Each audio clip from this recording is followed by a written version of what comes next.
Ladies and gentlemen, we got him. Omari Hutchinson joins permanently after his loan.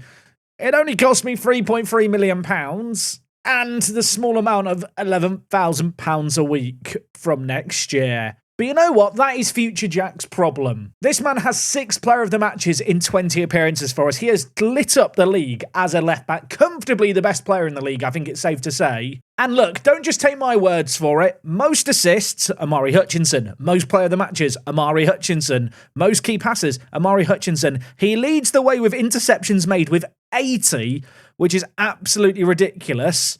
I hate to say it, the man is a left wing back, and it's because of him we find ourselves in an amazing position. Sadly, it's not all good news. Mohamed, remember Mohamed playing really well, getting a few goals under his belt, broke his foot, out for 2 to 3 months. Yeah, it's not been perfect since you were last here. Yes, folks, how is it going? And a warm welcome back. It's episode number 37 of Park to Prem here with Wanderers FC. Today, battle at the top of the table is us versus second in the league, Sunderland. Now, as you've already heard since last episode, I've spent £3.3 million on Omari Hutchinson. Of course, that is a deal that will take place at the end of the current year. What it does mean is, in terms of transfer budget, it's a little smaller than it was before. In terms of the finances at the club, I was hoping that we were going to be making money during the year due to our low wage spend and the fact we're in a higher division. That is not the reality. We are still losing money at a rather alarming rate. Now, since last episode, where of course we capped things off with a game against Lincoln, we have played 7 games in all competitions, 4 wins, 3 0-0 draws. And in fact, in those 7 games, we've conceded just 2 goals, one of which was in this game against Sheffield Wednesday, a banger of a free kick by them. In the second half, we had to mount a comeback, and well, we did mount a comeback. Sheldon linking up with Ramsey in the middle, who scored in off the post, and a matter of minutes later, who was going to score the other? You know who it was. It was Ramsey. Mohamed laying it wide to Pinto, you know, the new right wing back who's really embedded himself in the team nicely. Ball fell to Ramsey. He scored. And a nice little comeback win. After that, another really good result against West Brom, firmly planted in mid-table, away from home. We took the chances that came our way, and Omari Hutchinson man of the match in this game. And after that, well, sadly, the goals dried up, including, this game here, Coventry, 0-0. Their goalkeeper got man of the match. We had an XG of 2.72. Carl Fullard missed a penalty. Yeah, it was just one of those games.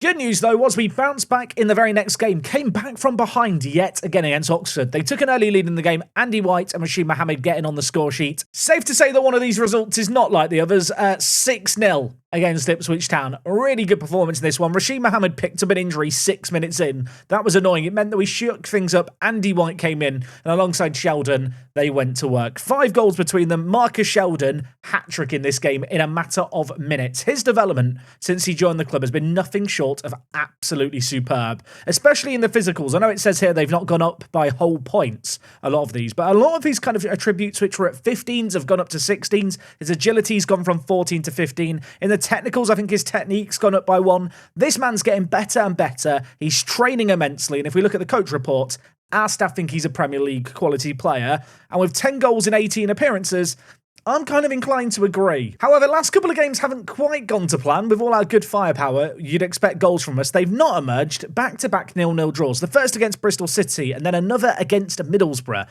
For a little bit of context, Middlesbrough are down in 23rd, Bristol City down in 19th. They are games that, given our current league position, you would be expecting us to win. Right now, as things stand, we are 4 points ahead of Sunderland. Crucially, though, Norwich, Bournemouth and Burnley all have games in hand on our, well, perhaps the best teams in the league. They're going to be looking to hunt us down, which makes today's game all the more important. We've got Sunderland up first today. And then remember last episode where we were meant to take on Birmingham?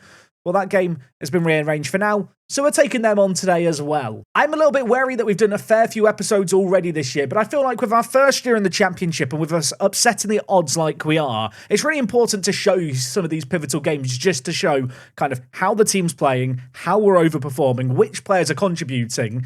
I hope you guys are enjoying the ride. Now, I already talked about it a little bit with Marcus Sheldon and his development, but I do want to just talk about the development of players in our team, because there's a few players who have just been getting better and better. Andy White, definitely an example of that. His physical's continuing to get better. Easy to forget that Andy here is only 19 years old. He's been around forever. This is now his 5th season wearing Wanderers colours. And well, he has 12 goals and 14 assists. He's probably been our most prolific striker. I've noticed that he has been scoring a fair few headers. We're getting lots of balls into the box in terms of the man delivering them. We all know who it is. I don't need to say his name anymore, do I? Elsewhere in the team, Carl Flood still having a fair bit of interest shown in him. Of course, I told him in the summer I'd sell him for 17 million. My issue here is I don't think I want to sell him for 17 million either, especially because, to be frank, he is just getting better and better. His physicals are steadily improving, concentration up by 3, vision and work rate have improved really nicely as well. He has really just made a name for himself in our midfield. He's been very, very key for us. It's kind of interesting, obviously, playing as a deep line playmaker on defend. He doesn't tend to get all that many assists or goals. As a result of that, his average rating isn't exactly the highest, but in terms of his raw underlying numbers, they have been really, really good. If we just look at kind of his stats versus other peers, these are kind of dash lines of the percentiles. So with his progressive passes here at 5.78 per 90, that puts him in the top kind of 20% of all defensive midfielders. Similarly, whilst he makes lots of progressive passes, he does not lose the ball often for us, and that is a really, really crucial element to Carl Flood's game. I feel like a lot of that comes down to just his ability to come deep to get to the ball, his 17 passing combined with 15 vision. Not only does he see passes, he's also capable of making them. I feel like we talk so much about Omari Hutchinson out on the left-hand side of the defence. I don't talk about Ajaria all that much, but he has been solid this year. Development-wise, if I'm being honest, he's not improved as much as I would like lately. When you look at his all-time development at the club, it's crazy just how monumental that rise has been. In the last 6 months, though, hasn't exactly been the most impressive. Maybe something to keep a little eye on. I do wonder if the fact he's unhappy and wanting to leave is just impacting how well he's training. But in terms of performances on the pitch, only 4 assists, obviously not as good as Omari Hutchinson, but above a 7.0 rating for any kind of defensive player is just a really positive sign in the match engine. And similarly, Haig Dolkir has been very, very solid this year. Of course, the 20-year-old signed, and, well, I'm looking at his long-term potential, really. Since he's joined us, a little bit of improvement. Of course, he's only been at the club a few months, so I'm not going to judge him too harshly for that. But in terms of career stats, 3 goals, 3 assists, 7.13 rating. We've used a lot of defensive midfielders during our time here at Wanderers FC. I think he's having the best season in terms of rating of any player that's kind of played that role within this system. And in terms of performers at the team, there's one more player I've got to mention before we get into today's game. Aaron Ramsey. Love this guy. He has been absolutely sensational. Last year for us in League One, he was great. Going up into the Championship, there were question marks there for me. He has far exceeded his output from last year, which doesn't really make any sense. I feel like really it just comes down to the better talented players around him really making him excel. You'll notice here, he's still on £5,000 a week for 4 more years. His transfer value has actually rocketed up. He might be the most valuable player in our team right now. I have looked into giving him a new contract. He wants between £46,000 and £57,000 a week. Your eyes aren't deceiving you. That is what his agents asked for. Naturally, our current squad is right now on, £136,000 a week. I can't afford to spend a third of my wage budget on him. Good news right now, he's not asking for a new contract. There's no one queued up interested, although, I don't know, if someone came in with a bid of 30 million, I don't know if I could say no. Anyway, in terms of the league table, like I mentioned, Sunderland, who we take on today, are the team hot in pursuit of us. They've kind of emerged from out of absolutely nowhere. They had a run of 3 defeats in a row in September. Since then, they have really turned a corner. 5 wins on the bounce, 10 games unbeaten. Not an easy game for us, but of course, when you look at our form, we have been equally as impressive. A defeat here, though, and they would close the gap on us to just 1 point behind. Worth noting, for the game that we drew against Middlesbrough midweek, I actually rotated the team a little bit. As a result of that, we are pretty much at full strength and full fitness for this one. Like I mentioned, Rashid Mohammed out injured. AA also out injured. Yeah, I know. I didn't even rush him back from an injury this time. He just got injured on his own. A twisted ankle for him. I'm going to be honest. The more I look at AA, the more I feel like getting that £10 million for him was nice. Also worth noting, he's now accomplished at right wing back. So that little experiment to make him more versatile has been completed. Obviously, now the fact he's got injured makes me very grateful for the fact we've got Kevin Pinto on the bench, who as a right wing-back has done fine so far. Hoping that Sheldon White and Ramsey are going to keep firing on all cylinders here, we head into this game against Sunderland, I think as favourites, despite the fact that both teams have been on long unbeaten runs, and it's very likely one of those runs will end today. Based on results, based on our form, based on the squad at our disposal, I really feel like we should be winning this one. You'll notice as well, we are still rocking our cautious mentality. I'm waiting for that day where teams stop playing quite so attacking against us. And as a system, it maybe stops working. But at the moment, it's still working. And as long as it keeps working this season, I'm A-okay with it. That said, well, we might find ourselves on the back foot. Who's to say it's going to work today? Connolly has a shot. That was blocked away. An early chance for Sunderland. You know what? I'm going to encourage the players immediately here. If you have a highlight against you, but it doesn't go in the first 10 minutes, shout encourage. Everyone will react well. And then, of course, you might still concede a corner, or you might be able to hit them on the counter-attack. Amari Hutchinson couldn't get onto that loose ball there. Now with Sunderland looking to play it forward, Romario lays it to Missouri. On the right-hand side, players queuing up in the middle. He crosses it in. It deflects to the goalkeeper. It falls to Jay Benette. I think that's how you'd say his name. He's scored. It's a goalette. A little bit of misfortune here, if I'm allowed to say that and use that as an excuse. Deflected crosshair off the first man. Took it into the path of Evans in goal. He could only parry it. And we just didn't react quick enough. In previous seasons, maybe I would have panicked at this point, but in a couple of recent games, we've gone down a goal and we've come back from behind. And that is exactly what we are going to have to do in this game here. We've steadied the ship, perhaps 10 minutes gone. Not a lot of time played. There's loads of time to turn this around.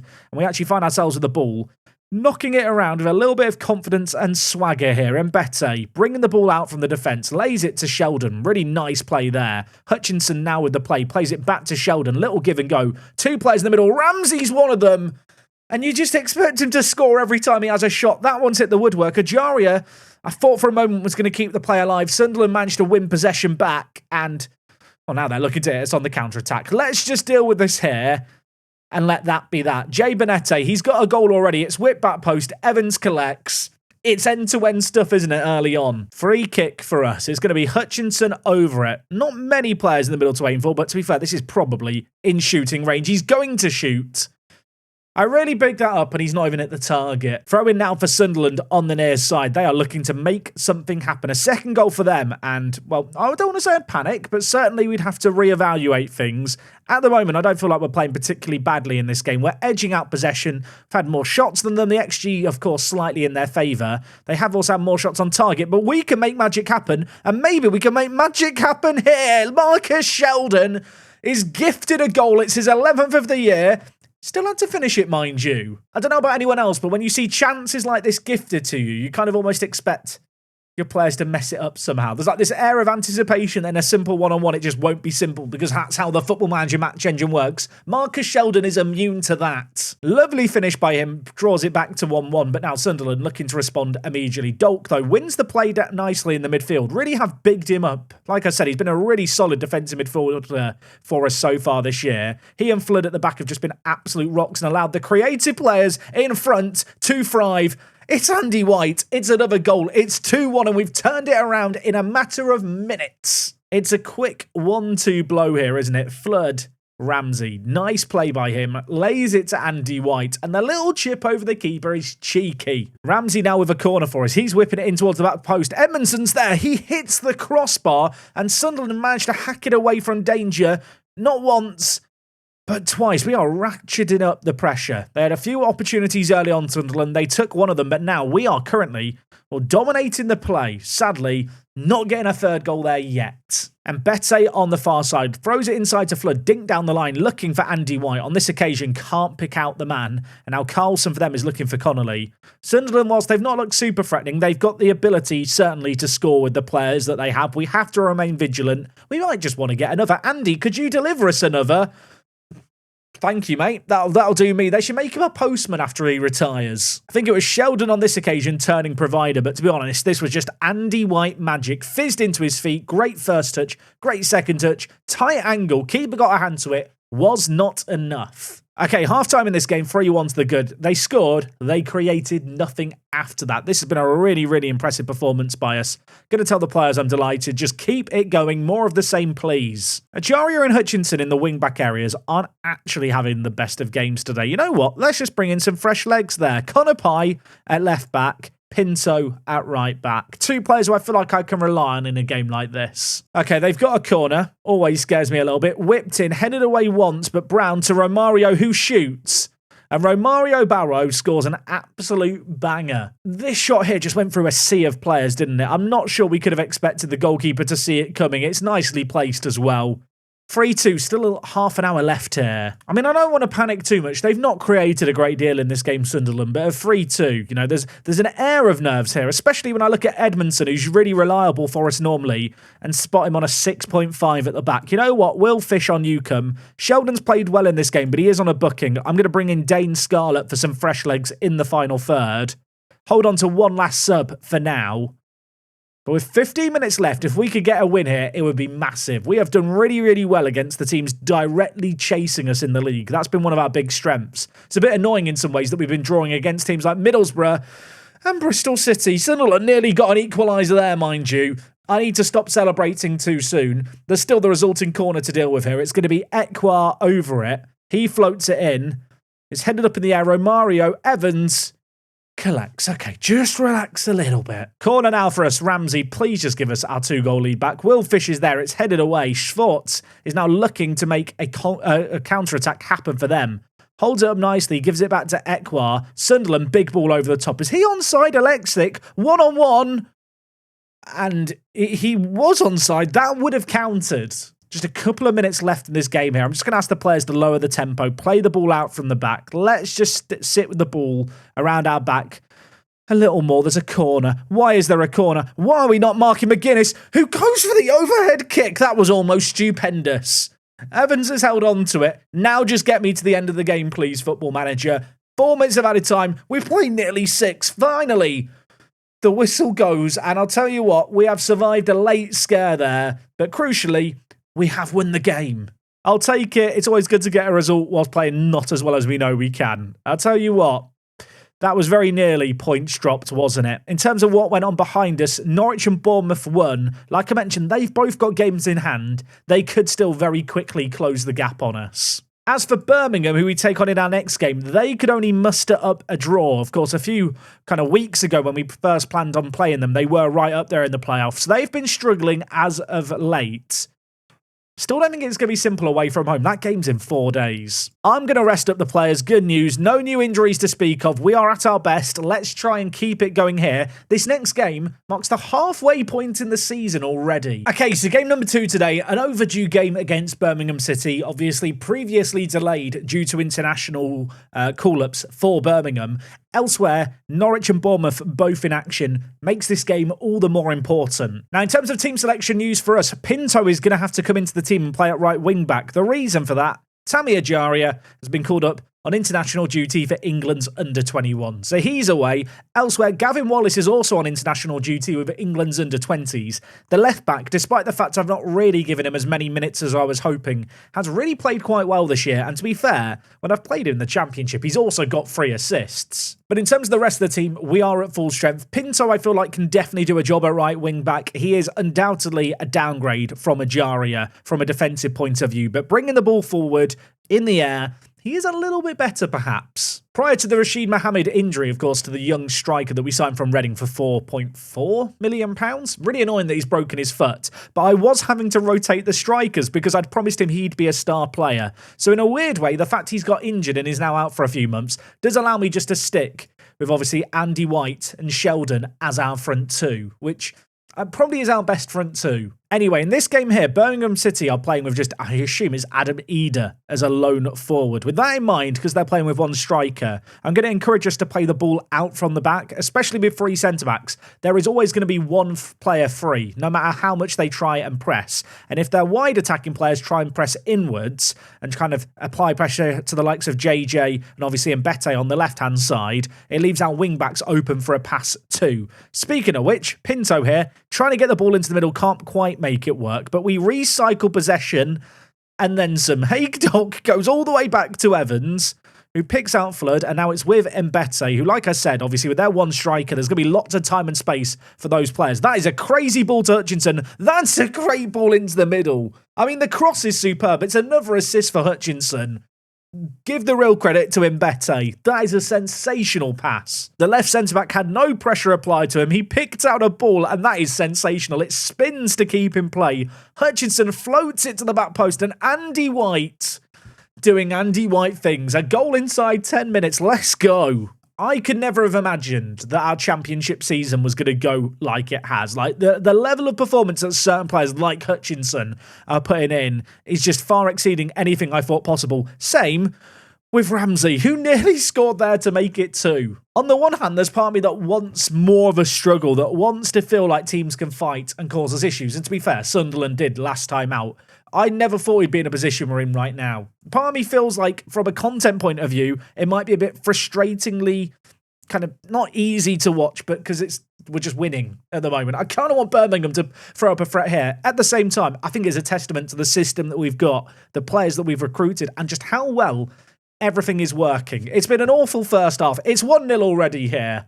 Yeah, not a classic. Going to tell the players, very happy with that first half performance. Sheldon and Ramsey not having the best of games. Hutchinson's on a booking, but having got an assist, I can't take him off. It would be funny now, wouldn't it, based on that kind of monologue, me talking about the fact that part of me enjoys playing so well, but part of me is conscious of the fact that for some of you watching out there, you want to see me struggle. Be very on brand now if we were to bottle it against Birmingham. 60 minutes played here. I'm going to make some subs. Sheldon's had an awful game. Joe Gelhardt on you come.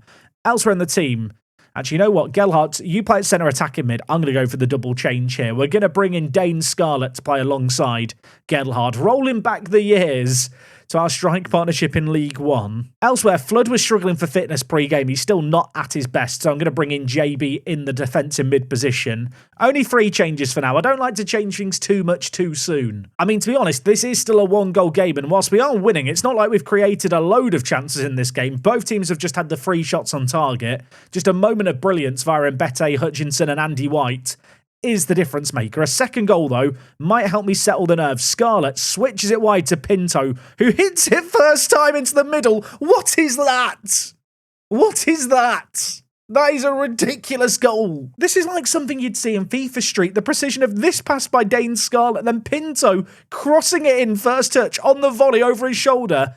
And not an easy header by Andy White either. All I'm saying is Pinto has 11 crossing. I have my doubts. That stat to lie. I think it's meant to be 21. Having got that second goal, I do feel slightly more relaxed now. I'd love Andy White to go on and get a hat-trick. What a great team display this has been. Birmingham switching to a 4-2-4. They are going gung-ho, all-out attack. Might open up the opportunity to hurt them on the counter-attack. Where is their defence here? Dane Scarlett. It's a 2-on-1 in the middle if he can pick out a pass. It's not easy to go inside. In the end, he does quite well just to hold it up.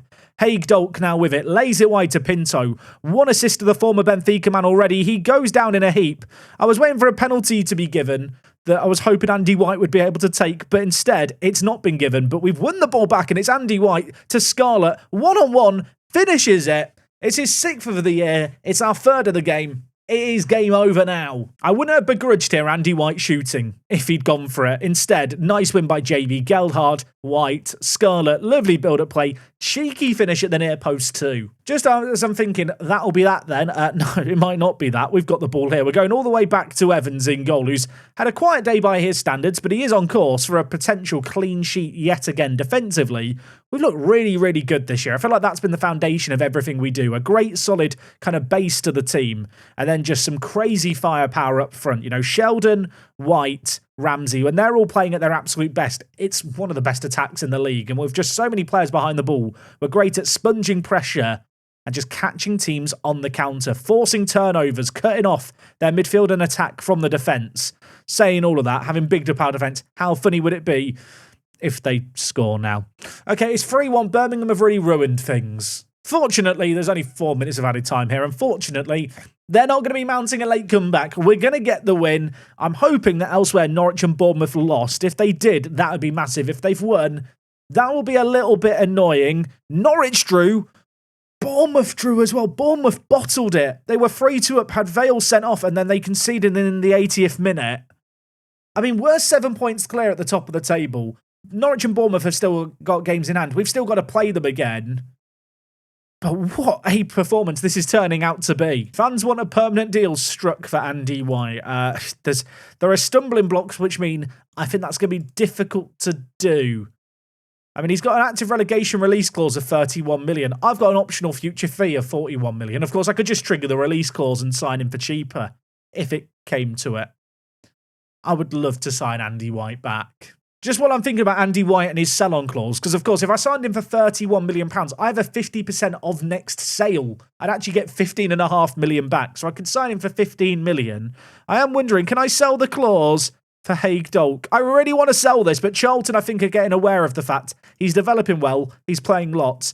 They're probably going to get a lot of money as a result of that clause. Anyway, you should look at this league table and drink it in. Halfway through the year, 1 defeat in the opening game. Besides that, we've been so good this year. A run of great form. Norwich and Bournemouth hot on our heels, it has to be said. And we do play them back-to-back, either side of, well, the new year. Play Bournemouth right before New Year's Eve, Norwich on New Year's Day. Whilst those games aren't a million miles away, if we win those, we might be as good as promoted, which feels mental to say so soon, and I'm probably jinxing it. I have to come back for those next time. I know I've done those games before, and I'm sorry, but they are season-defining. Anyway, folks, I really hope you enjoyed today's episode, and you're enjoying how the season's going. Like I said halfway through the video, I'm conscious of the fact people get maybe a bit bored if they think a save's being too easy, and it's going a bit too well. I kind of get it. I'm waiting for the wheels to come off this season. Whilst it's clear that we have a bit more quality than we did at the start of the year, and in fact, if we look at the season preview, we've actually jumped up to 13th. I think it's pretty safe to say we are exceeding all expectations and really overperforming with the hand that we've got. That said, I'm going to enjoy every moment of it. It's really fun watching it come together, and it's really fun actually to see players like Edmondson and Bette, Flood, obviously Ajaria when he's fit, Ramsey, White, players who were with us in League One, some who were with us in League Two, continuing to do the business and just doing so well. At least I'm finding it fun. I hope some of you are too. If you have enjoyed today's video, please go down below, leave a like. I will catch you guys next time to end the week with a bang. The transfer window will be opening. We'll be taking on 2 teams hot on our heels. I'll see you for that next time. I'm out.